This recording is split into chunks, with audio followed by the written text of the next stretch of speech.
तो last video में हमने बात की थी केतु और शनि की युति अगर आपके तीसरे भाव में हो तो आपको क्या परिणाम मिल सकते हैं। इस वीडियो में जानेंगे चतुर्थ हाउस के बारे में। जिन भी जातकों के चतुर्थ हाउस में शनि और केतु की युति बनेगी वो अक्सर अपने घर से दूर रहते होंगे या किसी दूसरे स्टेट में या फिर विदेश में रहते होंगे। इसके अलावा इस प्रकार के जातक ये कभी नहीं चाहते कि उनके साथ कोई रहे या उनके आसपास कोई रहे। ये हमेशा अकेला फील करेंगे और अकेले रहना चाहेंगे। इस प्रकार की युति आपको आपके पैतृक संपत्ति के सुख या यूँ कहें कि जो आपको आपकी फैमिली के द्वारा जो कुछ भी मिलता है उससे कहीं ना कहीं दूर कर देती है।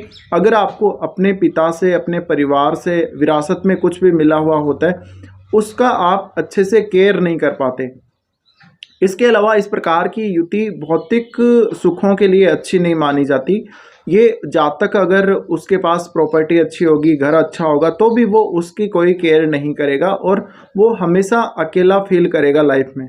इसके अलावा मानसिक रूप से जो आपकी स्थिति है लाइफ में, आपका मेंटल सेटिस्फेक्शन वो भी इस कंजक्शन से बहुत ज़्यादा प्रभावित होता है। साथ ही ऐसे जातकों को अपना घर बनाने में या लैंड वगैरह परचेज करने में काफ़ी ज़्यादा दिक्कतें आती हैं। अब केतु और शनि की युति की अगर हम बात करें तो ये 18 साल में एक बार ज़रूर बनती है। तो इस प्रकार का अगर आप कंजक्शन लेके आए हैं फोर्थ हाउस में तो आप बिल्कुल एक यूनिक पर्सन हो सकते हैं।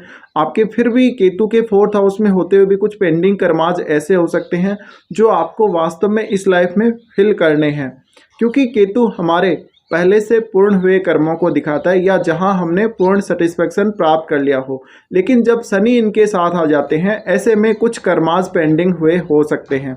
अब आपको इस कंजक्शन में ये देखना जरूरी रहेगा कि क्या शनि मार्गी है या शनि वक्री है। अगर शनि वक्री है तो केतु और शनि दोनों साथ ही चल रहे हैं। अगर शनि मार्गी स्थिति में है तो वो केतु से दूर जा रहा है। अगर शनि मार्गी स्थिति में होगा तो इन दोनों का प्रभाव थोड़ा कम देखने को मिलेगा आप लोगों को। इसके अलावा डिग्री वाइज जरूर आप चेक कर लें डिग्री वाइज कैसे स्थिति है। अगर 5 डिग्री से ज़्यादा का डिफरेंस हुआ तो फिर आपको इसके कुछ प्रभाव कम देखने को मिल सकते हैं। इसके अलावा ये भी हो सकता है जब आपका जन्म हुआ तो इस कंजक्शन की वजह से आपका जो पालन पोषण हुआ था वो काफ़ी स्ट्रिक्ट परिस्थितियों में, काफ़ी ऐसी स्थितियों में जहाँ बहुत दयनीय स्थिति थी, ढंग का आपके पास घर नहीं था या संपत्ति नहीं थी परिवार के पास, ऐसा हो सकता है। या आपकी अच्छे से केयर नहीं की गई जब आपका जन्म हुआ उस समय, या आपको किसी और ने पाला है, किसी रिलेटिव ने पाला होगा आपको, तो ये भी हो सकता है। इसके अलावा आपको मदर के सुख से वंचित रहना पड़ सकता है या फिर आपकी मदर से बनेगी नहीं इस प्रकार के कंजक्शन के होते हुए। साथ ही साथ आपकी जैसे जैसे एज आगे बढ़ेगी वैसे वैसे आप भौतिक वस्तुओं के सुख से वंचित होते जाएंगे। अपने घर परिवार के सुख से अपने आप को वंचित महसूस करेंगे, अकेला फील करेंगे, अकेले रहना चाहेंगे और आप इस घर की कोई भी जिम्मेदारी नहीं ले पाएंगे। हालांकि शुरुआत में यहाँ शनि अगर पावरफुल हुआ तो आप जिम्मेदारियां अवश्य लेते हैं, लेकिन एक समय बाद आप इस हाउस से बहुत ज़्यादा डिटेच हो जाते हैं और बिल्कुल अलग थलग पड़ जाते हैं। तो इस प्रकार के जातकों को अक्सर आपने देखा होगा ये अपनी फैमिली से दूर ही रहते होंगे। अगर ये जॉब के क्षेत्र में देखें तो ये जो कंजक्शन है जॉब को बहुत ही ज़्यादा प्रभावित करता है। तो आपका जो भी जॉब लगेगा आपके वर्क प्लेस से हो सकता है कि आपके घर की दूरी ज़्यादा भी हो सकती है या कम भी हो सकती है, बट जहां आपका जन्म हुआ है उस स्थान से किसी दूसरे स्टेट में या फिर विदेश में आप जॉब करने के लिए जा सकते हैं इस प्रकार के कंजक्शन में। अब सबसे ज़्यादा जो ये स्थिति प्रभावित करेगी वो आपकी शुरुआती एजुकेशन, आपके शुरुआती पालन पोषण, आपकी शुरुआती केयरिंग कैसे की गई उस सब को प्रभावित करेगी।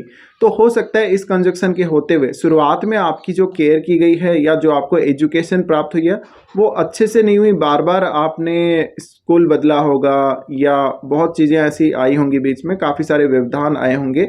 तो जातक को शुरुआती एजुकेशन प्राप्त करने में बहुत सारे व्यवधानों का सामना करना पड़ता है, लेकिन फिर भी वो उस स्थिति में जिम्मेदारी लेता है और जातक को मेहनत बहुत ज़्यादा करनी पड़ती है। अब इस प्रकार के कंजक्शन में जैसे जैसे आपकी एज आगे बढ़ेगी वैसे वैसे इस कंजक्शन के रिजल्ट आपको कुछ हद तक अच्छे भी मिलेंगे और 35 या 30 के बाद कुछ हद तक आपकी सिचुएशन काफ़ी हद तक सुधर जाएगी। तो इस प्रकार के कंजक्शन को देखना बहुत ज़्यादा जरूरी है। इस प्रकार का कंजक्शन अगर किसी भी भाव में आ जाता है, बात चौथे भाव की ही नहीं है, तो यहाँ पे अब आपको ये चेक करना पड़ेगा कि शनि कितना पावरफुल है। जितना ज़्यादा शनि यहाँ पावरफुल होगा उतनी ही ज़्यादा आप जिम्मेदारियाँ इस हाउस की लेंगे और उतनी ही ज़्यादा आप केयर भी करेंगे इस हाउस के चीज़ों के लिए। इसके अलावा देखा जाए तो केतु एक डिटैचमेंट वाली एनर्जी है, लेकिन केतु एक ऐसी एक्सट्रीम पावर भी है जो जिस तरफ भी आपको लेके जाएगा बहुत स्ट्रांगली लेके जाएगा। तो अगर मान लीजिए आप शुरुआती समय में अपने घर से दूर चले गए हैं तो फिर बहुत ही कम चांसेस है कि आप अपने घर वापस लौट के आएंगे। भले ही आप बाहर कहीं भी सेटल हुए या किसी दूसरे स्टेट में जाके सेटल हुए, लेकिन आपके अपने घर के सुख से आपको वंचित रहना पड़ सकता है, माता के सुख से आपको वंचित रहना पड़ सकता है। माता को बहुत ज़्यादा हेल्थ इश्यूज आ सकते हैं, शरीर में बहुत ज़्यादा कमजोरी आ सकती है, या ऐसा कोई रोग आ सकता है जिसको डायग्नोज नहीं किया जा सकता। अब यहाँ पे आपको ये देखना पड़ेगा कि शनि कौन से घरों के स्वामी आपके चार्ट में, क्योंकि 10 और 11 नंबर आपके चार्ट में जहाँ भी लिखा हुआ होगा शनि उन घरों के मालिक होंगे ही होंगे।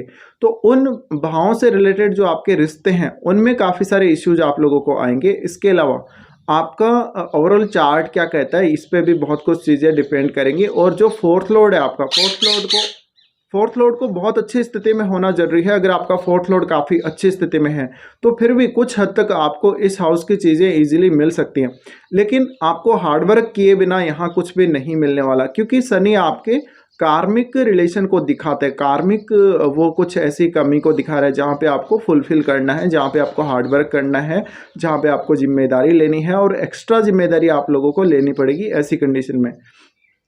अब केतु यहाँ पे आपको ये देखना पड़ेगा कि क्या वो गुरु की राशियों में है, यानी अग्नि तत्व राशियों में अगर केतु स्थित होगा तो वो स्ट्रांग हो जाएगा।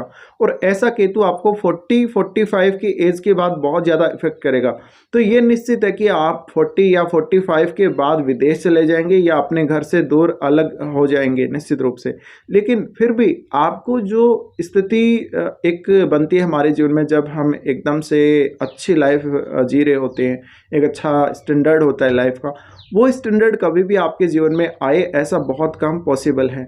इसके अलावा जब तक खुद अपनी मर्जी से कभी कभी अपने आप को खुशियों से दूर लेकर चला जाता है, फिर ऐसे जातकों को अक्सर शिकायत रहेगी कि उनका खुद का घर नहीं बना, उनको परिवार से कोई सहयोग नहीं मिला, परिवार का सपोर्ट नहीं मिला उन लोगों को। तो ये शिकायतें आप लोगों को भी हो सकती हैं। इसके अलावा इस प्रकार की स्थिति में देखिए करियर के लिए हालांकि आपको बहुत ज़्यादा मेहनत करनी पड़ेगी। शनि जितना ज़्यादा स्ट्रांग होगा उतनी ही ज़्यादा आपको मेहनत करनी पड़ेगी, लेकिन आपके 10वें भाव में राहु स्थित होते हैं, इस वजह से आपको हो सकता है कि करियर के मामले में बहुत अच्छी सक्सेस प्राप्त हो जाए। लेकिन एक जो आपकी डोमेस्टिक लाइफ होगी, डोमेस्टिक लाइफ बहुत ज़्यादा डिफरेंट हो सकती है आपकी वर्क लाइफ जो है उससे। आपकी प्रोफेशनल लाइफ से वर्क लाइफ का जो बैलेंस है वो बिल्कुल नहीं बनेगा। और ऐसे में आप जहाँ भी रहेंगे वहाँ भी आपको कहीं ना कहीं मेंटल सेटिस्फेक्शन या मेंटल पीस की कमी रहेगी। इसके अलावा ऐसा जातक लग्जरी चीज़ों की तरफ कम ही जा पाता है, लग्जरी वस्तुओं का वो आनंद नहीं ले पाता। वो अपनी प्रॉपर्टी अगर खरीद भी लेगा या अपना घर भी बना लेगा तो भी वो इसको एंजॉय नहीं कर पाता अच्छे से, क्योंकि उसको कोई ना कोई शिकायत अवश्य ही रहेगी। अब अगर आपका फोर्थ लॉर्ड बहुत ही अच्छी स्थिति में है, या फोर्थ लॉर्ड मान लीजिए किसी का 11th में चला गया है या बहुत ही अच्छी स्थिति में बैठा है, तो कुछ हद तक फिर भी चांसेस हैं कि आपको कुछ चीज़ें मिल जाएंगी।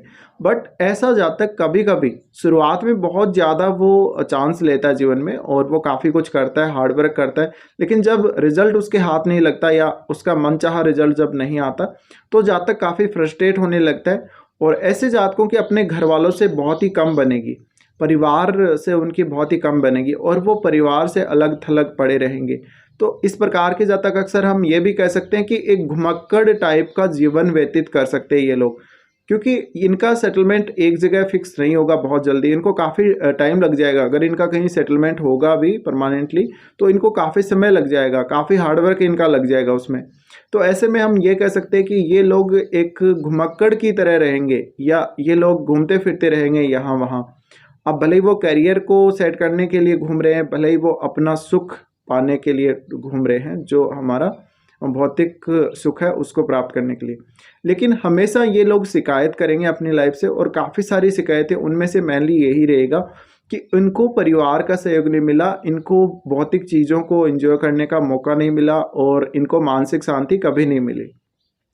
अब इस प्रकार के कंजक्शन से अगर आपका चंद्रमा बहुत ज़्यादा प्रभावित हो रहा है, चंद्रमा अगर एस्पेक्ट में कहीं भी आ रहा है, तो फिर काफ़ी ज़्यादा दिक्कतें हो सकती है, आपको मेंटल इश्यूज हो सकते हैं, घर से बहुत ज़्यादा ओवर अटैचमेंट या ओवर डिटैचमेंट हो सकती है। इसके साथ साथ ये स्थिति में देखिए शनि जो 4th हाउस में बैठा है वो छठे घर को देखेगा, तो छठे घर को एक तरफ तो यहाँ दृष्टि डालेगा, दूसरी तरफ वो आपके 10th हाउस को भी देख रहा है, तो आपको प्रोफेशनल लाइफ को बहुत ही ज़्यादा स्ट्रांगली ये प्रभावित कर रहा है। तो आपको ये ध्यान हमेशा रखना है कि अपने कलीग्स के साथ आपको बना के चलना है, अपने प्रोफेशन से कभी भी डिटैच नहीं होना, बार बार अपना प्रोफेशन चेंज नहीं करना है और एक अलग पहचान बनाने के लिए आपको एक बहुत अच्छी तरीके से मेहनत करनी पड़ेगी अगर कैरियर में आगे जाना है तो। बाकी ओवरऑल जो और भी रिजल्ट रहेंगे वो आपके चार्ट पे डिपेंड करते हैं। तो मेरे ये जो रिजल्ट मैंने बताए हैं ये बिल्कुल प्रैक्टिकल एक्सपीरियंस पे आधारित हैं। इनमें से आपके साथ क्या क्या घटित हुआ ये आप मुझे कमेंट बॉक्स में ज़रूर बता सकते हैं।